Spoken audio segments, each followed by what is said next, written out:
Do you spend hours in your head thinking about something that happened, could have happened, or might happen? Do you ask others what to do so you don't make a mistake? Welcome to the Playing It Safe podcast. I am Dr. Z, your host. I am a clinical psychologist, an author, and a person that is super passionate about sharing with you science-based skills to overcome any type of fear-based struggles. Who doesn't experience fear? Who doesn't play it safe? In this show, we will discuss how fear-based reactions happen in day-to-day life, how playing it safe behaviors look like, sound like, and feel like, how you can put into action solid tips from behavioral science to get unstuck from worries, fears, obsessions, and anxieties, and how you can start doing what works, what matters, and what you care about. Behavioral science doesn't have to be boring. Thanks for listening, and let's get started. Hello, everybody. This is Dr. Z. I hope you're having a good week. And I also hope that you are making time to do the things that are truly, truly important to you. Today, I am super excited to share with you a very special conversation I had with Chris Brock. Chris lives in UK. He has done a lot of jobs and he has been to a lot of places as well. He has been a professional photographer, a magazine editor, and a journalist. He has worked as a van driver for people with disabilities. He has worked in a bank. He has also worked in a kitchen. Chris has also lived in London, New York, traveled to Indonesia, Hong Kong, Los Angeles, and all over Europe. Currently, Chris is working as an editor and as a writer for technology magazines, which is fascinating. But in addition to that, Chris is super passionate to share conversations about well-being and personal growth. He has a podcast called Conversations on Living, and this is a podcast about taking ownership of life. In this conversation, we chat about how many times in life we do everything right on paper. You get married, you get a career, you have children, you ask for a raise at work, you travel, everything looks good on the outside. But in the inside, you may be feeling unhappy, you may be feeling lonely, and you may feel empty. Because no matter how much you are doing things right on the outside, in the inside, there is a stuff that you're not paying attention to. So Chris shares with all of us how he went from looking in within and doing some inner work to change the way in which he was relating to some thoughts about himself, about life, about relationships, how he started practicing mindfulness, how he has built a daily meditation practice, how he handles the fear of being an imposter, the fear of being a failure, the fear of being criticized by others these days, and how, because of all the inner work that he has done with meditation, with learning to watch his mind, with learning to watch his emotions, he noticed a change on his career, his relationships, and his outside world. I am so grateful I have a chance to have this conversation with Chris. I think you will get a lot when you listen to it. Keep in mind that the main focus of this conversation is how you can live the life you want to have if you look within, if you look at how you're relating to your thoughts, how you're relating to your emotions, how you're relating to all the stuff that your mind tells you about who you are, and how when you learn to hold your mind lightly, many things change in your life. I would love to hear your reactions to this conversation. You can always go to the website www.thisisdrz.com and send me an email. Okay, without further ado, I leave you with a conversation with Chris and see you next week. Bye-bye. Thank you again for making the time to chat with me today. I know it's 8 p.m. right now in UK, so many, many thanks. No, thank you for inviting me to talk. It's normally the other way around because you've been a guest on my podcast, so I'm very grateful that you would think that I have enough to offer that you would want a conversation. So, thank you. It's a pleasure. I think you have a lot to offer. I have been listening to your podcast. I have read one of the books you publish, and I'm very appreciative of the work that you have been doing, showing how mental health struggles are part of our day to day life. Perhaps because this is the first time that we're chatting in the Planet Safe podcast, you may want to share with the audience where you are and what you're doing these days. So I live kind of in the countryside, just south of London, kind of halfway between the sea and the city. So it's a nice green place. But I've always been a kind of big town, a big city guy. So I spent my whole life living in towns. I've lived and worked in New York. I spent many years living in London, and I still work in London. So I go up there every day on the train, and that's where kind of my professional life occurs. Mm-hmm. And I'm a trained journalist originally, and through that, I've kind of evolved into many things to do with communication and publishing and writing. I've spent 10 years as a professional photographer, and these days I edit magazines for commercial clients. So I do a lot of work in the automotive sector, for example, and that sort of thing, writing about new technologies in mobility, which is fascinating. We're talking about electric vehicles and stuff like that. But I'm also on the side of that, I'm also fascinated by mindfulness. I'm a daily meditator. I write about mindfulness, about meditation, and this has come from having kind of struggled a little bit myself. So I've been in a position where I've kind of things haven't quite worked out well, and going through a kind of dark night of the soul where my career didn't work out very well. My confidence was at an all-time low, and I spent about a year and a half driving delivery vans, which is a great job done by many great people, and I certainly met some of the most interesting and decent people that I've met doing that job. But for someone who used to work just not far from the World Trade Center, where those buildings were, from the Chrysler Building and the Empire State Building, I was a bit kind of like, how did I get here? This is not the kind of career path I was kind of looking for. Mm-hmm. And it just triggered in me a kind of, I was in a dark place. I was very depressed about what was going on in my life. And it triggered in me a certain amount of introspection, if you like. And that opened the door to mindfulness, meditation, and those kind of things. And it was a long process. And then through that, I realized that our world, our world around us, our state of being, very much reflects the energy that we bring to life. Mm-hmm. So, we look so much for the outside world to give us things to be happy about. But actually, it's when we start to nurture happiness in ourselves that the outside world actually kind of changes. Dr. Wayne Dyer said, when you change the way you look at things, the things you look at change. And certainly when you start to work on your own inner health, if you like, mm-hmm. then it influences your perspective, and your worldview changes, and suddenly your kind of situation changes.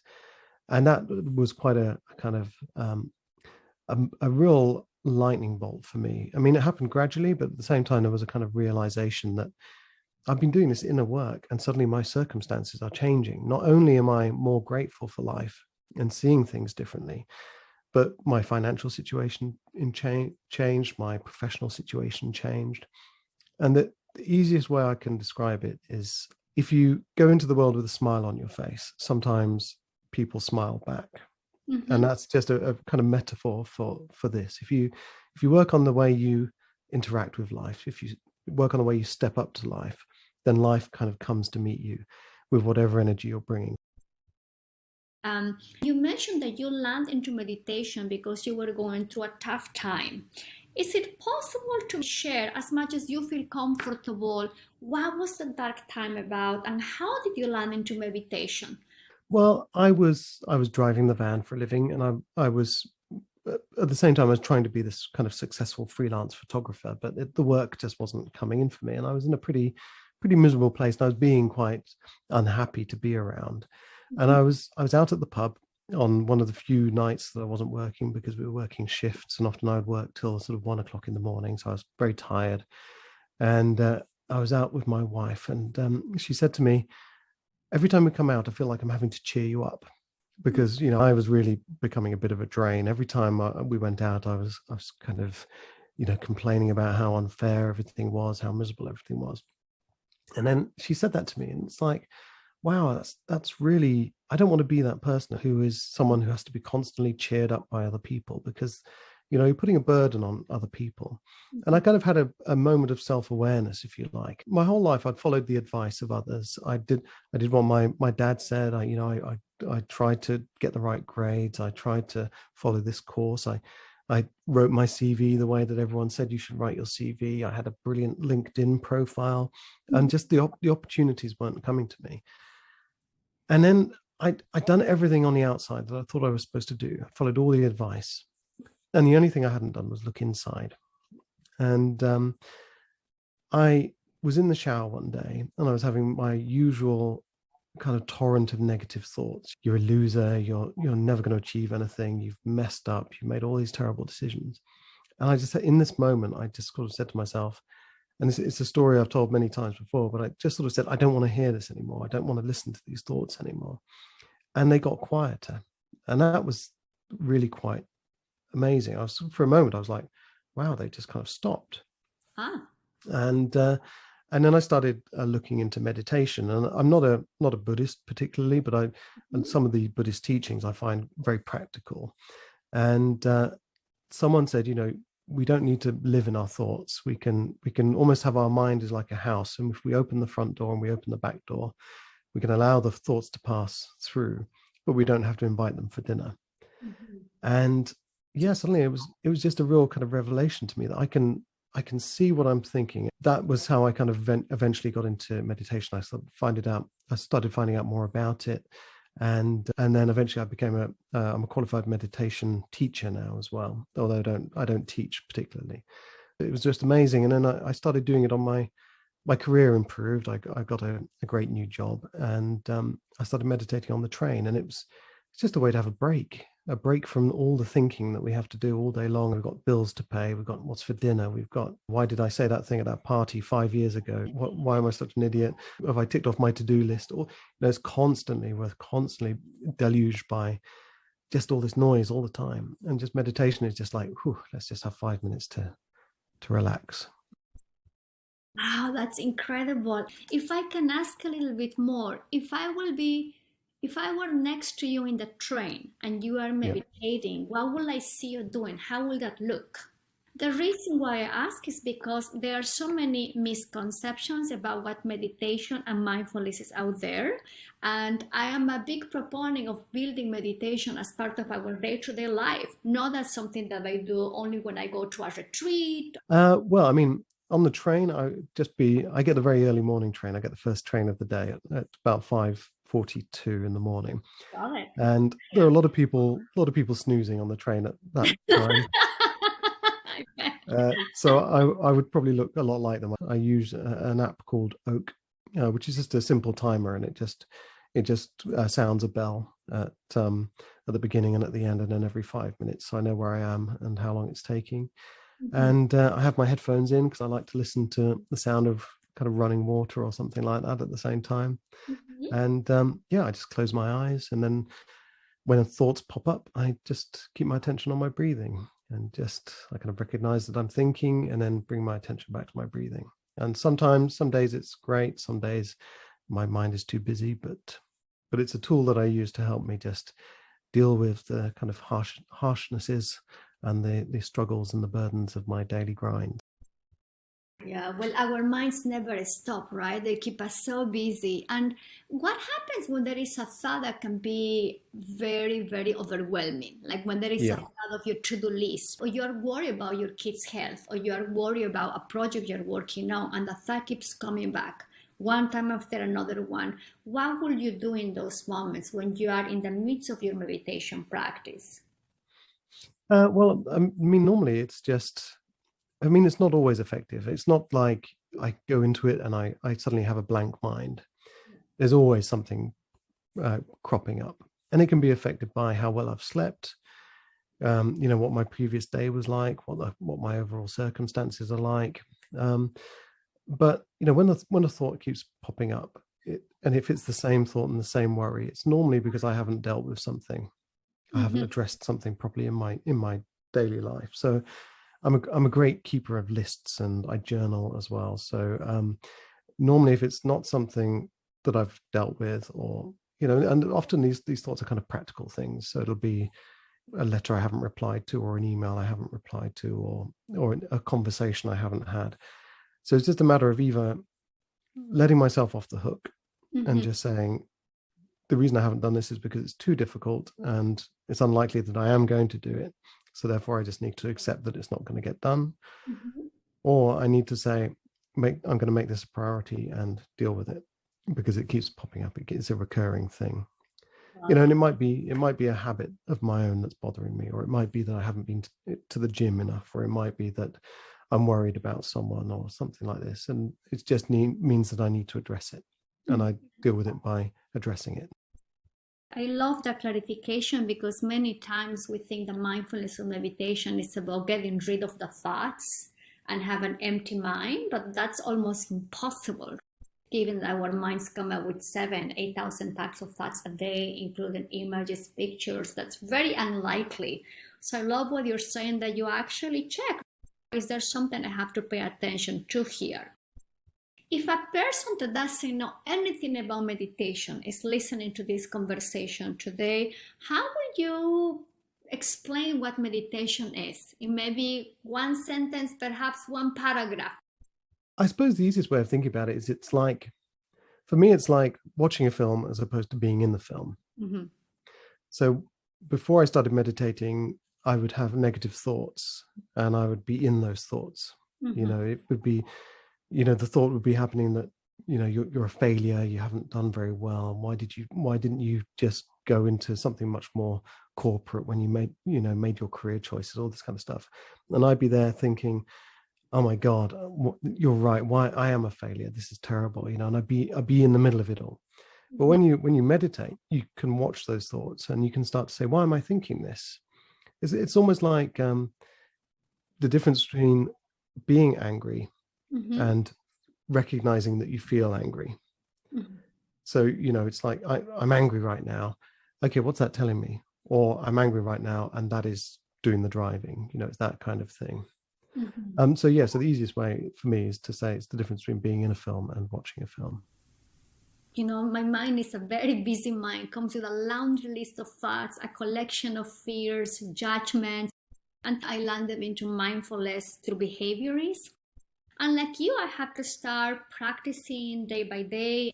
But I noticed that learning the skill of watching your mind for what it does in some way is so liberating because you give yourself the permission to watch the thoughts without having to solve them, repair them, or fix them. So I actually think that when we learn to do that, we also have much more energy to do the things that are really important to us. On that note, you mentioned that once you start doing this inner work, you notice that things start shifting for you outside in your relationships, career, in other areas too. And I'm curious, what happened with those thoughts? I am a loser, I am a failure. Where are they these days? Well, I mean, they're still there. They're still kind of little niggling voices that sort of whisper in my ear on a regular basis. And they catch me out especially when I'm tired, or if I've had a kind of indulgent weekend where perhaps I've stayed up too late and had too many drinks or something like that.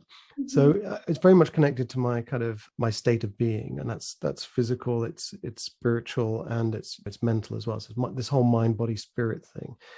And our well-being is a kind of interweaving of all of those things. It's, it's all very well being working on your mental health, but if you're not looking after your physical health, the two are going to kind of work at odds against each other. So you have to kind of try and look after yourself one way or another. Get the sleep, do the inner work, the meditation, the journaling, whatever it is. Nourish yourself, eat decent food, drink your water, all those kind of things, because those will help your confidence and all that kind of stuff. But I've read a lot of books. This was the part of the journey I went on. Once I started to realize how effective this kind of inner work was, I started reading up on all the books, all the self-help books, all the personal development books. And a lot of them talk about state and taking ownership of your state. And just this sense that, sometimes when you wake up in the morning, you do feel, or you can, from my experience, you can feel like, oh, what is the point? What is the point of me trying to make a go of it? I'm just going to be stuck here forever. Mhm. And thanks to meditation, you can become aware of these thoughts, and you can sort of say to yourself, right, I'm going to deal with these thoughts first thing in the morning. I know some people will go and do exercise. They'll go and, just do some sit-ups or press-ups. Other people will, one guy, I remember he called it ecstatic dance. And he will go and lock himself in a dark room first thing in the morning, put on a pair of headphones, and just bang out the loudest music he can and just jump around just for 3 minutes. And by the time you've done all these things, whether it's a cold shower, whether it's, a glass of, really fresh, lovely orange juice, whatever it is that you need to kind of get into your best state and snap into it, by the time you've done those things, those kind of thoughts are out of your head. When you work on this, you end up with building up a toolkit of little things you can do. And another one that I use is RAIN, which is quite a well-known practice. But if I'm in a funk, or if I'm feeling bitter or angry about something, or hard done by, I go through this kind of practice where I recognize that I'm feeling like that, I allow it, and then I investigate it. So what is this? Not necessarily saying what about the world is unfair, but why am I feeling that the world is unfair? What is this telling me about me and my situation that I can use to tackle this? And then I nurture that. I say, it's okay. It's all right to feel like that. So you go through this stage. And by the time you get to N anyway, you're kind of a little bit over those emotions. You've taken the edge off them anyway. You might still be feeling a little bit sort of angry about something, but actually you've kind of dealt with them a little bit, and you kind of let them be. Yeah. It's such a rich response, Chris, because many times we forget how if we don't nurture our body, it's going to be really hard for our mind to have an effective way to respond and deal with these thoughts. So I love what you're saying. If I can ask a little bit more, I know at the beginning you mentioned how sometimes your mind has been so tough and told you things like, people will judge you negatively, people will criticize you. And I think all of us deal with some form of fear, anxiety, or stress, and we play it safe. And we play it safe by developing thinking patterns. For example, when we are afraid of being misjudged by others, a common thinking pattern is to plan exactly what I am going to say, so I sound eloquent and I don't make any mistake and I don't make a fool of myself, or I may avoid a situation. So I'm curious for you, given all the experience, given all the inner work you have done, how do you handle that fear these days? If your mind tells you, watch out, what is Patricia going to think of you? What will you do? It's an interesting question, because that fear is always there. Mm-hmm. And I think if it's not there, then there's a chance that you're playing it too safe. Mm-hmm. You're not taking enough risks. And I'm not saying you should go out and just do crazy stuff, but sometimes fear is a healthy response to a challenging situation, like public speaking, like being, confidently and authentically yourself in a social situation. Even sometimes facing the day can be quite frightening. And, sometimes I think part of dealing with it, for me anyway, is recognizing how I'm going to feel once I've dealt with it. Mm-hmm. And by kind of recognizing that when I get through this, I'm going to feel very proud of myself for having faced that fear. And I have a practice. It's I like to think a bit about breathing out. So when you meditate, one of the basic forms of meditation is just a breathing kind of awareness, mindful meditation. We just follow your breathing and you become very aware of what your body is doing when you breathe in and when you breathe out.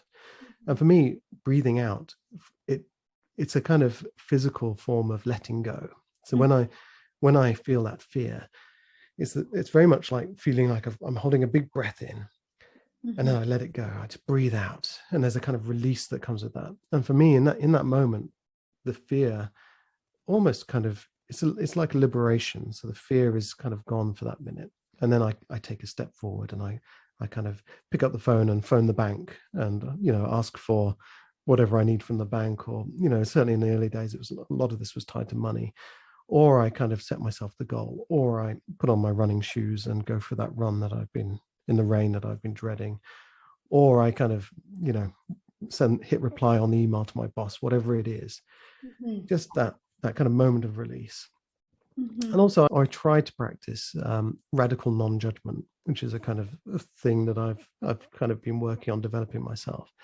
And it's, none of us want to be judged, but we seem to be addicted to judging other people. There are industries made of it. There's a whole paparazzi, the tabloid press, the gossip magazines. It's all based on judging everyone else.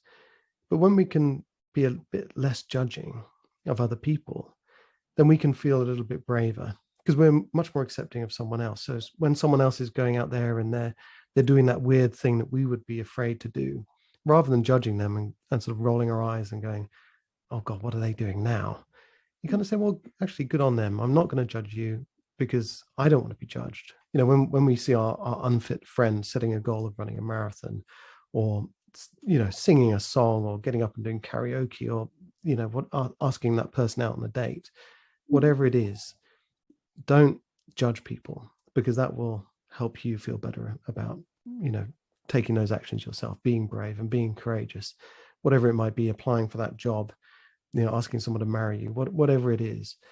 If you are judging other people constantly, it kind of weakens your own ability to make those courageous acts yourself. You're tapping into something very, very important. If I can unpack this a little bit, because I think it happens so quickly. I can be walking in the street and then suddenly my mind may have a judgment thought about my sister, or may have a judgment thought about the person walking next to me.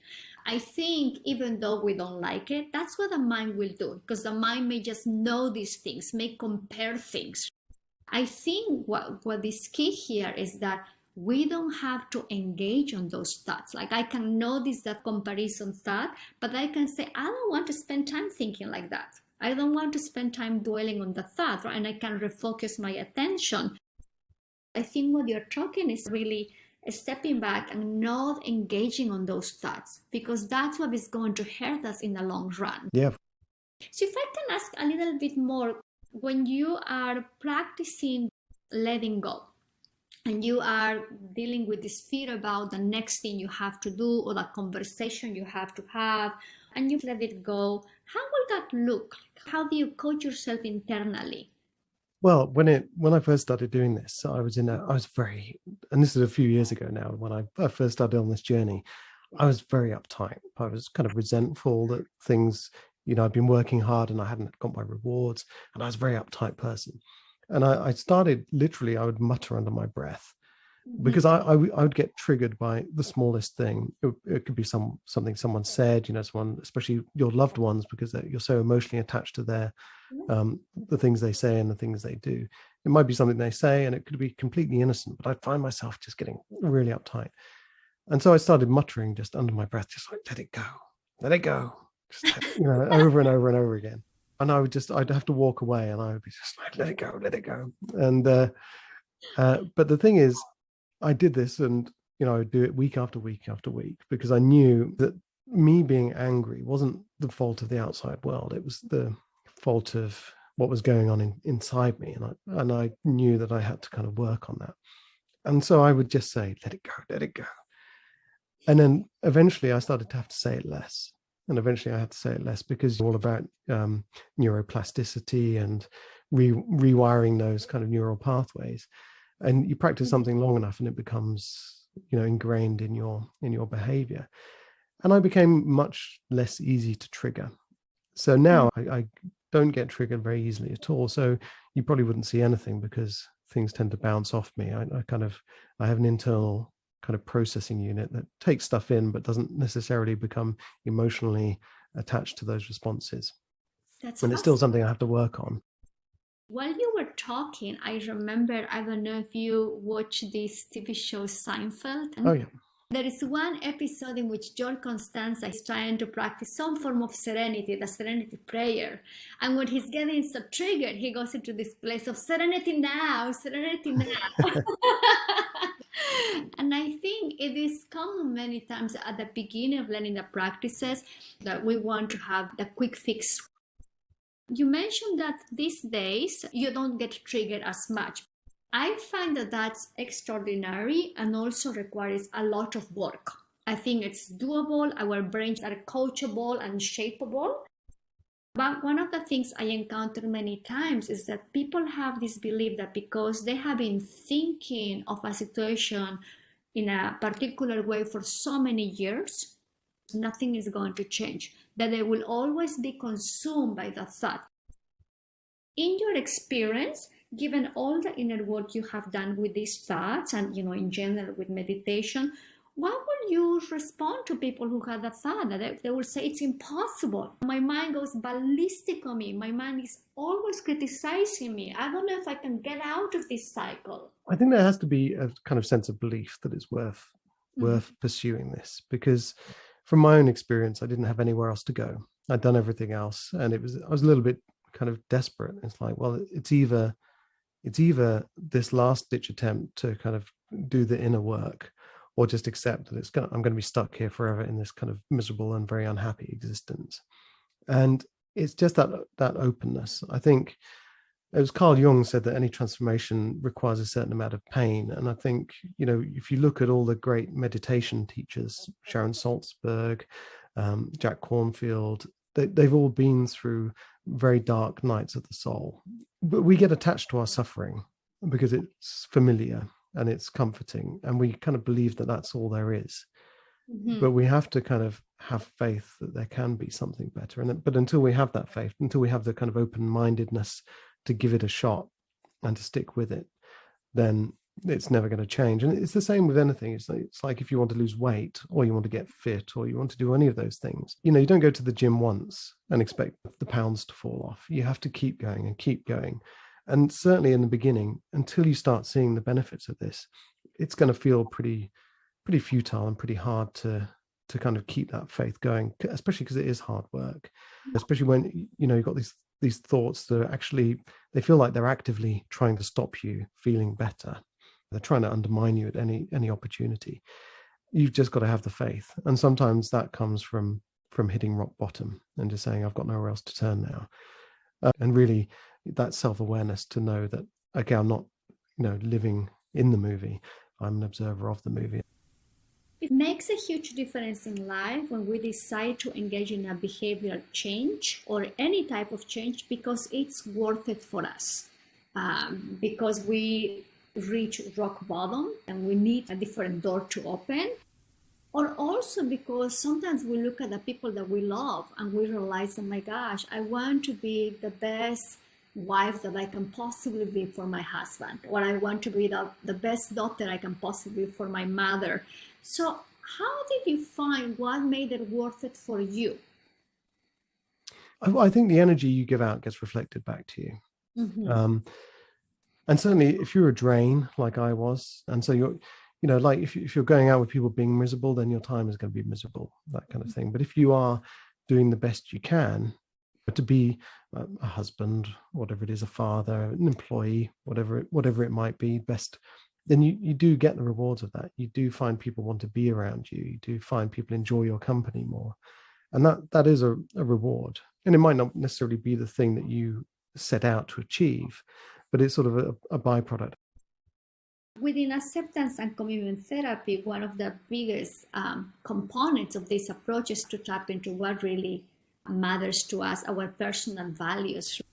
And reality is that doing what matters, doing the things that are important to us in different areas of our life, it's reinforced by itself. It just feels good. And when we experience that, I think that's what gives us the momentum to keep going. I am so sorry that we're running out of time. Time goes so fast. I have so many questions, such a rich conversation, but I have one more if it's okay to Yeah, ask. yeah, of course. If you were to have a cup of coffee or tea or scotch with any person you want today, who will that be and why?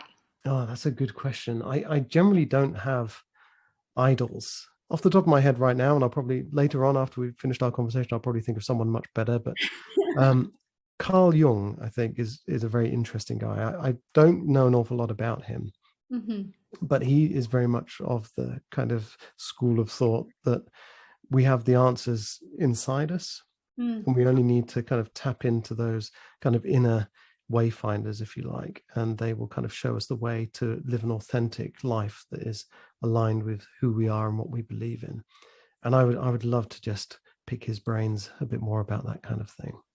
That would be a very, very rich conversation. I can see that.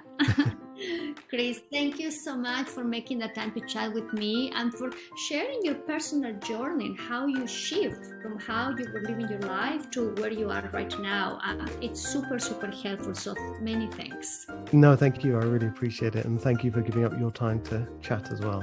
Thanks for listening. If you like this episode, I will very much appreciate it if you will subscribe and share this podcast with your friends. And if you're feeling extra generous, I welcome a review on Apple Podcasts. Show notes of this episode are in the website playingitsafe.zone.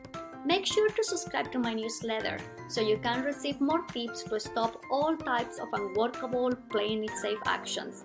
See you soon!